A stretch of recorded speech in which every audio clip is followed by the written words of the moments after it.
एक गांव में तो दोस्त रहते थे, रवि और सूरज। ये दोनों गांव के सबसे मूर्ख लड़के थे। सारा दिन इधर उधर घूमते, कभी किसी खेत से कुछ तोड़कर खा लिया, कभी किसी को परेशान कर लिया। गांव के सभी लोग और इन दोनों के घर वाले इनसे बहुत परेशान हो गए थे। एक दिन रवि के पिता ने सूरज के पिता को बुलाया। अपने लड़कों को सुधारने का अब हमारे पास कोई तरीका नहीं बचा है। हमने उन्हें समझाने और सही राह दिखाने की बहुत कोशिश की, लेकिन ना तो वो दोनों कुछ काम करते हैं और ना ही अपनी बेवकूफ़ी करना छोड़ते हैं। इसलिए मैंने सोचा कि मेरा एक मित्र शहर में बहुत बड़ा जादूगर है, क्यों ना इन दोनों को उसके पास भेज दें और उनसे इनको जादू सिखाने के लिए बोले। जहाँ इतना कुछ करके देखा, वह ये भी करके देख लेते हैं। फिर रवि के पिता ने अपने मित्र जादूगर से बात कर ली। दोनों लड़कों को एक साथ बुलाते कहा, शहर में मेरा एक दोस्त बहुत ही बड़ा जादूगर है।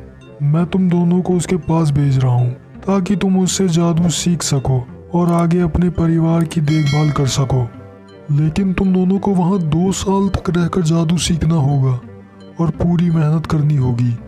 अरे वाह, जादू तो हमें बहुत पसंद है। कितना मज़ा आएगा। अब जब भी हमें जादू देखना होगा तो हमें उसके लिए पैसे देने की ज़रूरत नहीं होगी। अब हम फ्री में जादू देखेंगे। यह सुनकर रवि के पिता सर पकड़ लेते हैं और मन ही मन सोचते हैं कि इन बेवकूफ़ों को शहर भेज तो रहा हूँ, ना जाने क्या करेंगे। दूसरे दिन सुबह उन दोनों को शहर की गाड़ी में बैठा दिया जाता है और वे दोनों जादू सीखने पहुँच जाते हैं। 2 साल तक वे दोनों बड़ी मेहनत करते हैं और जादूगर के अनुसार अध्ययन और तपस्या भी करते हैं। 2 साल बाद जब वे पूरी तरह जादू सीख लेते हैं तो वे अपने गांव वापस आने के लिए निकल पड़ते हैं। गांव के पास एक जंगल पड़ता है। वे जंगल के रास्ते अपने गांव की तरफ चल देते हैं। चलते चलते अचानक रवि बोलता है, रुको, मुझे कुछ दिखाई दिया। रवि की बात सुनकर सूरज रुक जाता है और रवि दूसरी दिशा में चल देता है। वहाँ जाने के बाद रवि सूरज को बुलाता है। वहाँ जाकर देखता है तो उन्हें एक हड्डियों का ढांचा दिखाई देता है। तूने ये देखकर मुझे रुकने को बोला है, अब तू इन हड्डियों का क्या करेगा? आज हम पता लगा सकते हैं हम दोनों में से सबसे बड़ा जादूगर कौन है। रवि मंत्र पढ़ने लगता है। ओम क्लीम हड्डी हड्डी डिंग, ओम क्लीम हड्डी हड्डी डिंग, ओम क्लीम हड्डी हड्डी डिंग। मंत्र खत्म होते ही हड्डियों का ढांचा एक दूसरे से जुड़कर एक शेर के आकार में खड़ा हो जाता है।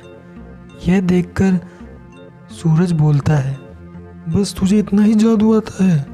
देख अब मैं क्या करता हूँ।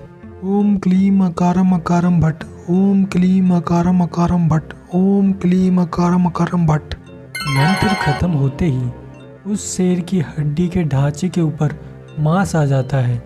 ये देखकर रवि बोलता है, तुझे सिर्फ इतना ही आता है? आप देख मेरा जादू। ओम चम ग्रम भट स्वाहा, ओम चम ग्रम भट स्वाहा, ओम चम ग्रम भट स्वाहा।